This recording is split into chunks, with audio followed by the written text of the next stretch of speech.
కేరళలో ఒక పాలసీ ఏంటంటే ఈ లిక్కర్ కన్జంప్షన్ మన రాష్ట్రంలో బాగా ఎక్కువ, మన ఆదాయం చూస్తేనే తెలుస్తుంది. అన్ని ప్లాస్టిక్ బాటిల్స్ వాడుతున్నారు. కేరళలో ఎగ్జాంపులరీగా ఒక్క జిల్లాలో మొదలు పెట్టారు ఏంటంటే ఆ బాటిల్ మీద 10 రూపీస్ ఎక్స్ట్రా ఛార్జ్ చేస్తున్నారు. ఛార్జ్ చేసిన తర్వాత ఖాళీ బాటిల్ ఇచ్చిన వెంటనే they have to repay the 10 rupees. దాన్ని రీసైకిల్కి వాడటానికి టీటీలో ఉంది సార్.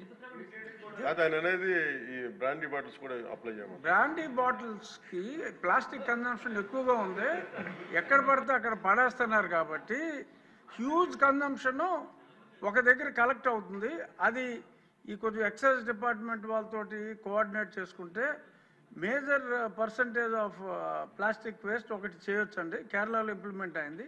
ఇంకొకటి ఏంటంటే ఈ సింగిల్ యూజ్ ప్లాస్టిక్స్ ఈ నిషేధానికి మీరు మీలాంటి హీరోస్ తోటి అడ్వర్టైజ్మెంట్ చేయాలి అంటే కొన్ని కోట్లు అవుతుంది. మీరు సంబంధిత శాఖ మంత్రిగా ప్లాస్టిక్ని నిషేధించండి అని మీరు జన సైనికులకి చెప్పారంటే ఎవడన్నా ప్లాస్టిక్ వేస్తే పట్టేసుకుంటారు వాళ్ళు. ఆ మధ్యన గోతులు ఎలా కప్పెట్టారో కొన్ని సంవత్సరాల క్రితం రోడ్లు మీరు బాగు చేయమని పిలిపించినప్పుడు ప్లాస్టిక్ని ఆపండి అని మీరు ఒక్క పిలుపు ఎలా ఇస్తే ఎలా అంతే, ఇంకా అది ఆగిపోతుంది.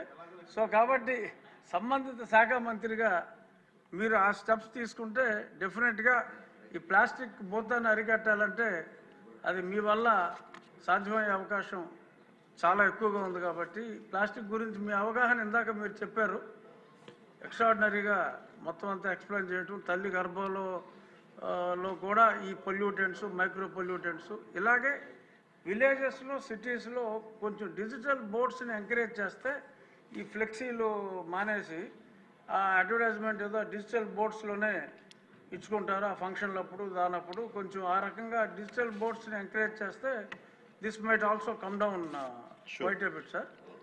ఇది నా రిక్వెస్ట్ తమరికి. అలాగే ఒక్క నిమిషం